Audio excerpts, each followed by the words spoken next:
7 अक्टूबर को जब हमास ने पहली बार इजराइल पर हमला बोला था, एक साथ 3000 रॉकेट उस पर दाग दिए थे, हर कोई हैरान रह गया था। सबसे ज्यादा हैरानी तो उन देशों को हो रही थी जो अपने देश के अंदर बैठकर फर्जी कहानियां इजराइल और मोसाद के बारे में सुनाया करते थे।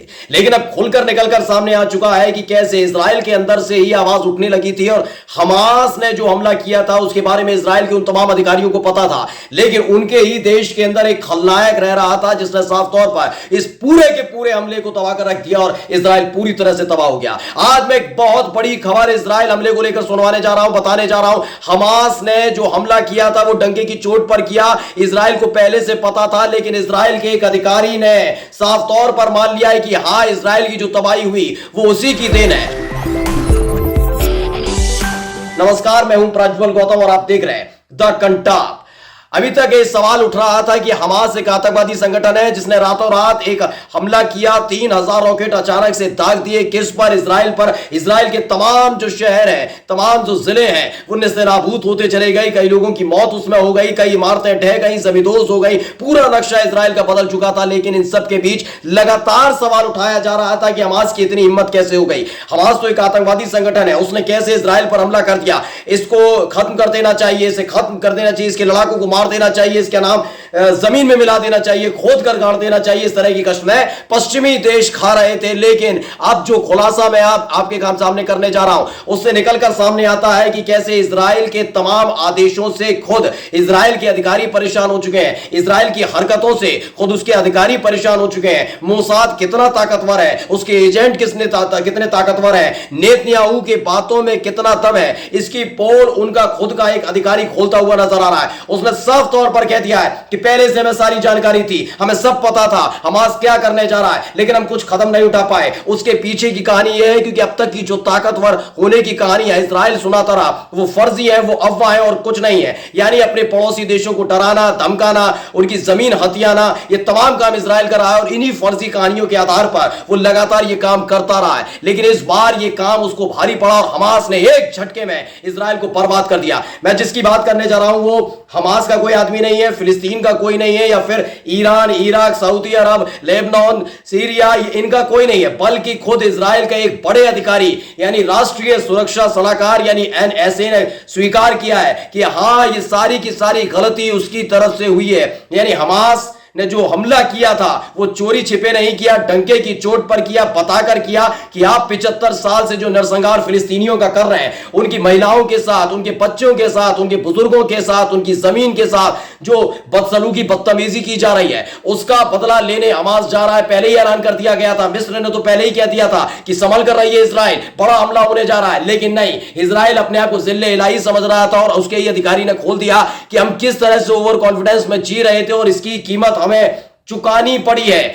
आज मैं आपके सामने बहुत बड़ा खुलासा करने जा रहा हूं। दरअसल ये राष्ट्रीय सुरक्षा सलाहकार जो है वो है, इनका नाम है तजाची होगनेबी। दरअसल ये खबर पत्रिका ने छापी है, उस खबर को बहुत गौर से आज पढ़ना चाहिए आपको दोस्तों, क्योंकि बार बार ये कहा जा रहा है कि हमास ने चोरी छिपे एक आतंकी संगठन के तौर पर जो किया वो बहुत गलत किया। हमास को खत्म करने की कसम न केवल पश्चिमी देश बल्कि उसके साथ मिलकर कई और देश खा रहे हैं, सिर्फ इसलिए क्योंकि जो फिलिस्तीन है, जिस पर हमला हो रहा है, जिनके बच्चों को मारा जा रहा है, जिनकी औरतों के साथ बदसलूकी हो रही है, जिनका नरसंहार 75 साल से चल रहा है, वो मुसलमान है और मुसलमानों से चिड़न रखने वाले लगातार फिलिस्तीन के खत्म होने की दुआएं मांग रहे हैं। लेकिन अब खुद इजराइल के एक अधिकारी ने आगे आकर कह दिया, भाई मैं मानता हूं ये मेरी गलती है। दरअसल जो पत्रिका ने खबर छापी वो ये है कि इजराइल के एनएसए का कबूलनामा है कि मेरी वजह से खुफिया आकलन में गलती हुई। ईरान पर लगाए गए गंभीर आरोप, उन्होंने गंभीर आरोप किस पर लगाए? ईरान पर लगाए। यानी ईरान जो पहले से ही जिससे थरथर कांपता है इजराइल, वो पूरी तैयारी में था, सबको पता है। लेकिन हमास ने जब पहला हमला किया था तब भी ये कहा जा रहा था कि ईरान से बहुत सारे हथियार मंगवाए गए। ईरान भी इस बात को मानता रहा कि ठीक है, जो सोच रहा है सोच लीजिए, मुझे फर्क नहीं पड़ता, जब तक फिलिस्तीनियों पर हमला करते रहोगे ऐसे ही जवाब मिलेगा, क्योंकि फिलिस्तीन की कोई अपनी आर्मी तो है नहीं, ना उसकी सेना है, न नेवी है, न एयरफोर्स है, वो लड़ेगा कैसे? आप लड़ाका संगठन को आतंकवादी बताकर उसको पर लांछन लगाते रहे, लेकिन उसने हमास की कहीं ना कहीं अंदर खाने मदद की है। ईरान इसे मानता है, सार्वजनिक तौर पर नहीं मानता, लेकिन उसे अंदर खाने वो मानता है और इसी को लेकर ईरान पर आरोप लगा दिया। किसने? इजराइल ने। जो कहा है, मैं एक लाइन पढ़कर आपको सुनाने जा रहा हूं, उस खबर से आप समझ जाएंगे कि कितने बड़ी गफलत में जी रहा था इजराइल, जिसका खामियाजा इजराइल के अधिकारी, इजराइल के रहने वाले लोगों को उठाना पड़ा है।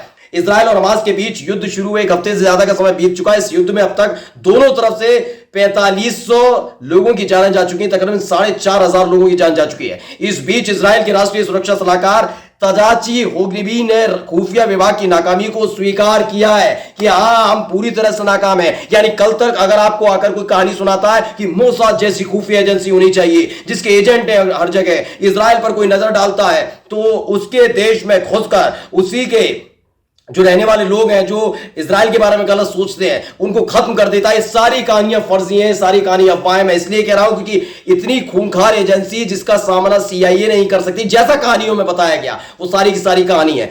क्योंकि ये क्यों निकल कर आया अब तक सामने? आप कह रहे होंगे भाई 7 अक्टूबर से तो अब देखिए तकरीबन 10 दिन होने जा रहे हैं, इन 10 दिनों से क्यों नहीं निकल कर आया था? तो मैं आपके सामने एक बात बता दूं साहब साहब, इसलिए निकल कर नहीं आया था क्योंकि अब तक इजराइल, क्योंकि कई देशों में तो ये कह दिया गया है कि आप फिलिस्तीन का साथ नहीं देंगे, आप इजराइल के खिलाफ कुछ नहीं बोलेंगे, ये तमाम चीजें, लेकिन इन सब के इतर इजराइल से सीख लेनी चाहिए। इजराइल ने क्या कर दिया मालूम है? इजराइल के अंदर सड़क पर इजरायली लोग उतर आए हैं, उन्होंने साफ तौर पर कहा है कि नेतन्याहू, जी हां, बेंजामिन नेतन्याहू, उसकी वजह से उनका देश बर्बाद हो गया। बेंजामिन नेतन्याहू ने सारी हदें पार कर दी थी, इसलिए उनका देश बर्बाद हो गया। अगर वो जैसे थे वैसे रहते और अपने देश को चलाते तो ठीक था, लेकिन वो लगातार फिलिस्तीनियों के साथ नरसंहार कर रहे थे, छोटे छोटे बच्चों को, फिलिस्तीनियों को मार रहे थे, ये तमाम चीजें की जा रही थी, इसलिए इसका खामियाजा भुगतना पड़ा है। एकाएक जो हमास ने अटैक इजराइल पर किया, बेंजामिन नेतन्याहू के देश यानी इजराइल के अंदर वहीं की सड़क यानी तेल अवीव पर बहुत लाखों की तादाद में लोग उमड़ आए हैं। उन्होंने साफ तौर पर ऐलान कर दिया कि बेंजामिन,